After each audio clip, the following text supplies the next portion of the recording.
नमस्कार, मी परमदास जाधव. तुम्ही कधी विचार केला आहे का?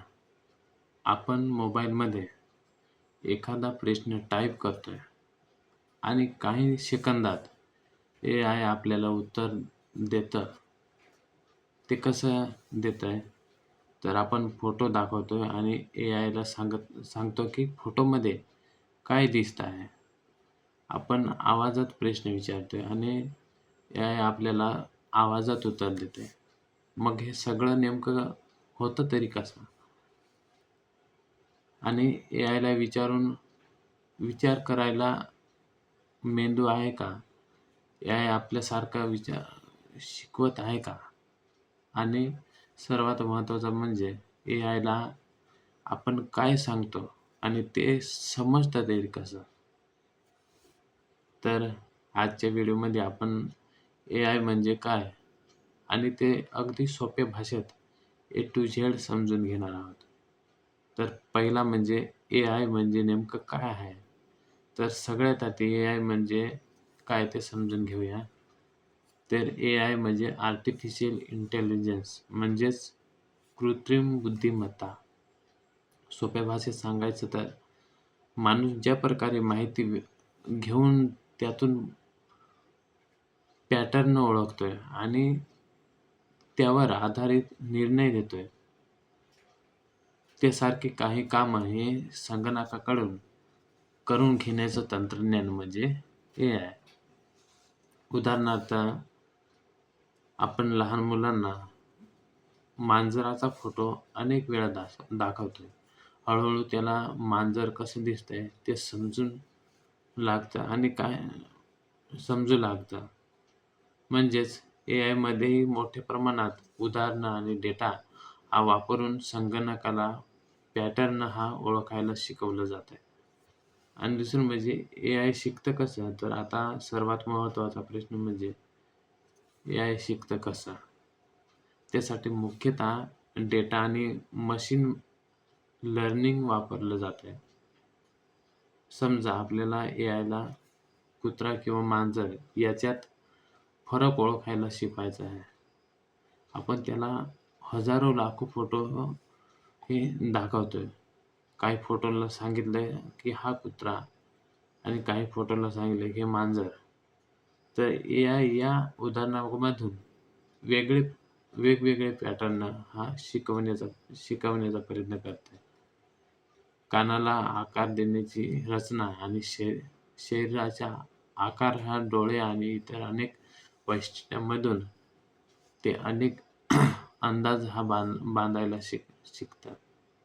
आणि त्यानंतर आपण नवीन फोटो दाखवला तर एआय म्हणू शकतं की हा फोटो मांजराचा असण्याची शक्यता जास्त आहे. आता साध्या भाषेत म्हणजे एआयचं शिकणं म्हणता येईल. मशीन लर्निंग म्हणजे काय? तर एआयच्या मागे एक महत्त्वाचा तंत्रज्ञान आहे. ते म्हणजे मशीन लर्निंग. मराठीत याला मशीन लॉगिन म्हणजेच मशीनला डेटामधून शिकवण्याची पद्धत असं समजू शकतो. पारंपरिक प्रोग्राम्समध्ये आपण संगणकाला स्पष्ट नियम देतोय, की उदाहरणार्थ जर आपण तापमान 30 अंशापेक्षा जास्त असेल तर गरम दाखव. पण मशीन लॉगिनमध्ये अनेक उदाहरणं देऊन संगणकाला पॅटर्न शोधायला लावला जातोय. म्हणजेच एक नियम माणसाने हाताने लिहिण्याऐवजी मशीन डेटामधून काही नियम आणि संबंध शिकवण्याचा प्रयत्न करते. आणि मग ChatGPT सारखे एआय काम कसे करतात? तर आता आपण ChatGPT सारख्या एआयकडे येऊ. तर समजा तुम्ही विचारलं, मला शेतीसाठी खत व्यवस्थापन समजावून सांग. आणि मग एआय तुमचा प्रश्न वाचतोय. त्याच्यात प्रश्नातील शब्द, त्याचा संदर्भ आणि त्याच्यातील संबंध समजून घेण्याचा प्रयत्न करतोय आणि त्यानंतर त्याने प्रशिक्षणादरम्यान शिकवलेल्या भाषेच्या आणि माहितीच्या पॅटर्नच्या आधारे उत्तर देण्यास तयार केलं जातंय. महत्त्वाची गोष्ट म्हणजे AI साधारणपणे माणसासारखं डोळ्यात बसून किंवा डोक्यात बसून विचार करत नाही. ते गणिती मॉडेलच्या मदतीने पुढे कोणते शब्द किंवा माहिती घेण्याची शक्यता आहे याचा अंदाज घेतं आणि नंतर उत्तर तयार करतं. एआयला भाषा कशी समजते? तर तुम्ही एआयला मराठीत विचारा, उदाहरणार्थ उद्या पाऊस पडेल का? तर एआयला फक्त अक्षरांचा ढीग दिसत नाही, तर भाषेतील शब्द आणि त्याच्यातील संबंध मॉडेल हे शिकवलेले असतात. आणि म्हणून उदाहरणार्थ पाऊस, उद्या, हवामान, शेतकरी हे शब्द एकमेकांशी कोणत्या संदर्भात जोडलेले आहेत ते जोडलेले जाऊ शकतात. त्याचे पॅटर्न मॉडेल प्रशिक्षणातून शिकवलेले असतात आणि त्यामुळे एआय तुमच्या प्रश्नाचं पॅटर्न समजून योग्य प्रकारचं उत्तर तयार करण्याचा प्रयत्न करते. एआयच्या मागे न्यूक्लिअर नेटवर्क काय असतंय? तर आता थोडं तांत्रिक पण सोपे समजून घेऊ. एआयमध्ये न्यूक्लिअर नेटवर्क नावाची रचना मोठ्या प्रमाणावर वापरली जाते. त्याची प्रेरणा मानवी मेंदूतील न्यूरॉन्सच्या कल्पनेतून आलेली आहे. मानवी मेंदूमध्ये असंख्य न्यूरॉन्स एकमेकांशी जोडलेले असतात आणि तसंच एआयच्या न्यूरल नेटवर्कमध्ये अनेक माहिती ही घटक एकमेकांशी जोडलेले असतात आणि त्यातून डेटा पुढे जातोय आणि मॉडेल हे पॅटर्न शिकवतं किंवा शिकतंय.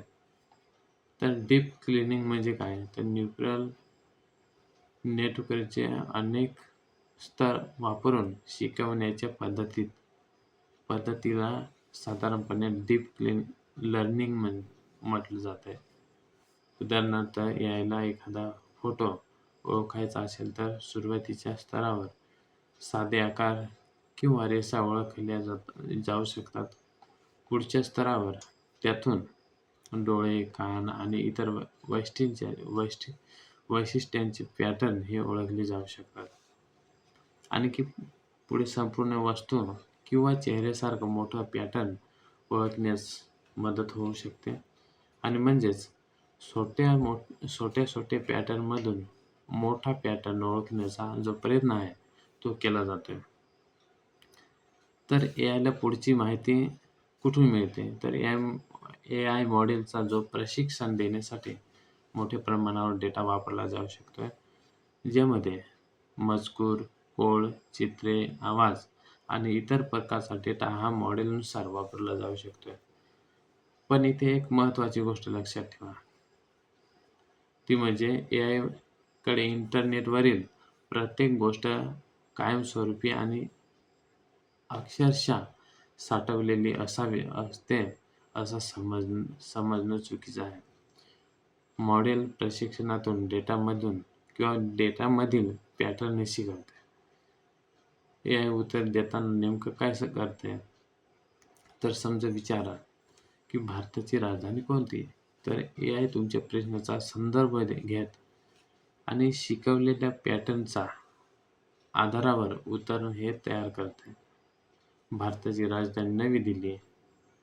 पण थोडा वेगळा प्रश्न विचाराल तर एआय फक्त एक शब्द शोधत नाही, तर ते संपूर्ण वाक्य आणि संदर्भ लक्षात घेऊन उत्तर तयार करण्याचा प्रयत्न हे करते.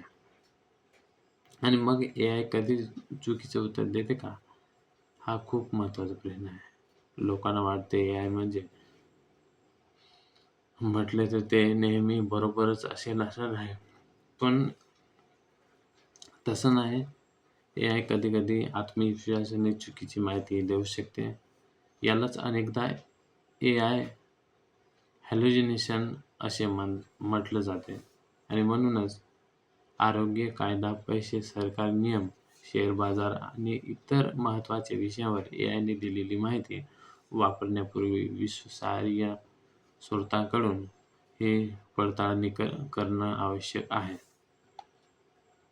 तर AI फोटो कसा ओळखतो? तर आता समजा तुमची AIला एक फोटो दिला तुम्ही. फोटोमध्ये एक गाय आहे. AIच्या मदतीने पिक्सल आणि त्यातून तयार होणारे दृश्य हे पॅटर्न विश्लेषित करत प्रशिक्षणातून मिळालेल्या पॅटर्नशी त्याची तुलना करून ते अंदाज लावू शकते. पण फोटोमध्ये गाय असण्याची शक्यता आहे. अर्थात वेगवेगळ्या AI प्रणालीची पद्धत ही वेगळी असू शकते. तर AIचा आवाज कसा समजतोय? तुम्ही मोबाईलमध्ये बोलताना आज हवामान कसे आहे? तर सर्वप्रथम तुमचा आवाज हा डिजिटल डेटामध्ये रूपांतरित केला जातोय. स्पीच अँड रिकॉग्निशन प्रणालीचा जो आवाजातील भाषिक पॅटर्न हे ओळखून त्याला मजकुरात हे बदलून किंवा बदलता जाते. आणि नंतर AIच्या मजकुरात अर्थ समजून उत्तर तयार करू शकतात आणि टेक्स्ट टू स्पीच तंत्रज्ञानाच्या मदतीने ते उत्तर पुन्हा आवाजात ऐकता येते. म्हणजेच आवाज, मजकूर, AI प्रक्रिया, उत्तर आणि आवाज हे संपूर्ण चक्र तयार होते. तर AI स्वतःहून विचार करतं का? तर हा सर्वात मोठा गैरसमज आहे. माणूस किंवा AI सारखाच वेदक असलेले किंवा असलेलं मन हे नाही असं मानण्यात कारण नाही. AI कडे भावना, इच्छा आणि मानवी अनुभव असल्याचं त्याने गृहीत हे धरू नये. ते गणित मॉडेल, डेटा आणि संगणकीय प्रक्रियेच्या ज्या मदतीने आउटपुट हे तयार करते. आणि म्हणून AIचे उत्तर खूप हुशार वाटू शकत नाही. पण त्याचा अर्थ असा की AI माणसासारखं चेतन मन देऊ बनत नाही, असं होत नाही. इथे एक महत्त्वाची गोष्ट आहे, ती म्हणजे तुम्ही AIला एखादा प्रश्न विचारला आणि म्हणून प्रत्येक AI मॉडेल लगेच कायमस्वरूपी नवीन ज्ञान शिकत असं नाही. काही प्रणाली ह्या संभाषणातील संदर्भ हा तात्पुरता वापरू शकतात. काही सेवांमध्ये मेमरी किंवा पर्सनलायझेशन सारखी वैशिष्ट्ये हे असू शकतात. पण मी प्रश्न विचारला म्हणजे AIने लगेच त्याच्या मेंदू किंवा मेंदूची कायमची माहिती ही साठवली असे सरसकट म्हणता येणार नाही. AI मॉडेलमध्ये प्रचंड प्रमाणात गणिती गणना ही होऊ शकते. त्यासाठी शक्तिशाली संगणकीय हार्डवेअर लागतोय. यामध्ये GPU सारख्या प्रोसेसर या मोठ्या प्रमाणावर वापर केला जातोय. या मॉडेलची प्रशिक्षण देताना हजारो किंवा त्याहूनही अधिक संगणकीय यंत्रणा एकत्र काम करू शकतात. म्हणून मोठ्या AI मॉडेलच्या मागे फक्त तुमचा मोबाईल नसतोय, तर त्यामागे एक मोठा डाटा कंट्रोल, सर्व्हिस प्रोसेसेस आणि इंटरनेट इन्फ्रास्ट्रक्चर हे असू शकते. तुम्ही फक्त प्रश्न विचारल्यानंतर काही सेकंदात उत्तर देते, कारण AI सेवा शक्तिशाली संगणकावर चालवतात. तुमचा प्रश्न इंटरनेटच्या माध्यमातून या सर्व्हरपर्यंत जातोय. तिथे AI मॉडेल तुमच्या इनपुटवर प्रक्रिया करते आणि त्यानंतर झालेला उत्तर पुन्हा त्याच्या मोबाईल आणि संगणकावर हे म्हणणे साधारणपणे बरोबर आहे, कारण ते पुन्हा त्याच्या मोबाईल किंवा संगणकावर ते उत्तर येते. पण तुमचा प्रश्न इंटरनेट, AI सर्व्हिसेस, मॉडेलची गणना आणि उत्तर तुमच्या मोबाईलचं तुमचा मोबाईल. पण हा प्रश्न एक सध्याचा सर्वाधिक चर्चेत आहे. एआय कधी काही काम हे स्वयंचलित करू शकते का? तर विशेषतः रिपिटेटिव्ह आणि नियमबद्ध कामामध्ये एआय मोठी मदत करू शकते. पण त्याला वेगळी नवीन प्रकारच्या नोकऱ्याची आणि कौशल्याची मागणीही निर्माण होऊ शकते.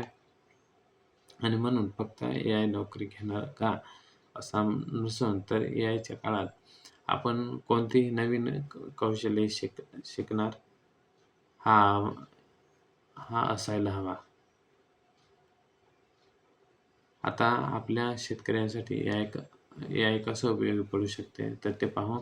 तर एआयच्या मदतीने पीक व्यवस्थापनाची माहिती मिळवणे, हवामानाची माहिती मिळेल, रोग आणि किडीच्या बद्दल प्राथमिक माहिती देणे, शेताचा खर्च मोजणे आणि बाजारभावाची माहिती व्यवस्थित मांडणे आणि व्यवसायाचा जो हिशोब आहे तो ठेवणे आणि शेतकऱ्यालाही जाहिरात आणि पोस्ट तयार करणे यासारखे कामामध्ये मदत करू शकते.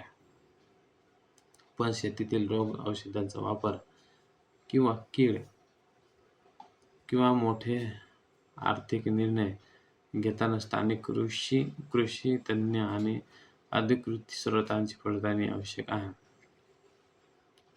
विद्यार्थी याचा वापर करत उत्तर कॉपी करण्यासाठी न करता शिकवण्यासाठी करू शकतात.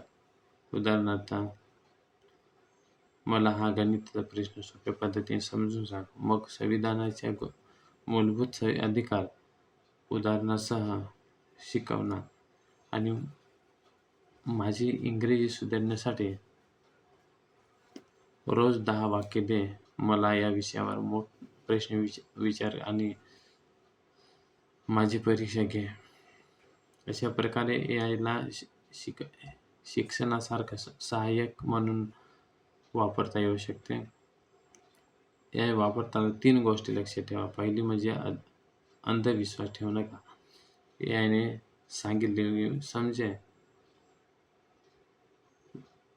सांगितले की 100% बरोबर असेल तेच नाही, तर वैयक्तिक आणि संवेदनशील माहिती विचारपूर्वक घ्या आणि त्यानंतर पासवर्ड, OTP, बँकेची माहिती आणि अत्यंत संवेदनशील माहिती एआयमध्ये टाकण्यापूर्वी काळजी घ्या. सरकारी योजना, कायदे, वैयक्तिक माहिती, गुंतवणूक किंवा ताज्या बातम्यांसाठी अधिकृत स्रोत हा तपासा. तर मित्रांनो, एआय म्हणजे काही जादू नाही, तर एआय म्हणजे मोठ्या प्रमाणावर डेटा, माहिती, models, machine logic, natural network आणि शक्तिशाली संगणकीय यंत्रणांचा वापर करून माणसासारखी काही बुद्धिमत्ता काम करण्याचा प्रयत्न करण्याची तंत्रज्ञानाची मोठी शाखा.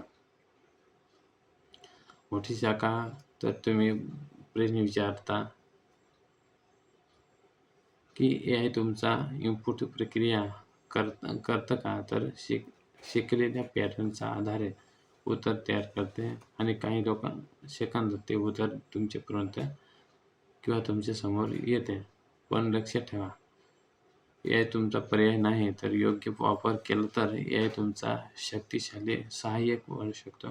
आणि भविष्यात एआय वापरता येणं हे फक्त मोठ्या कंपन्यांसाठी नाही, तर शेतकरी, विद्यार्थी, दुकानदार आणि शिक्षक, पत्रकार आणि सामान्य माणूस प्रत्येकासाठी हे कौशल्य महत्त्वाचे होणार आहे. तर तुमच्या पुढच्या भागात एआयला योग्य प्रॉम्प्ट कसा द्यायचा, ChatGPT कडून अचूक उत्तर कसे मिळवायचे हे सोप्या भाषेत शिकायचं आहे. तर कमेंटमध्ये एआय लिखा. व्हिडिओ आवडला असेल तर लाईक करा, शेअर करा आणि अशा सोप्या भाषेत एआय शिकण्यासाठी चॅनलला सबस्क्राईब करा. धन्यवाद.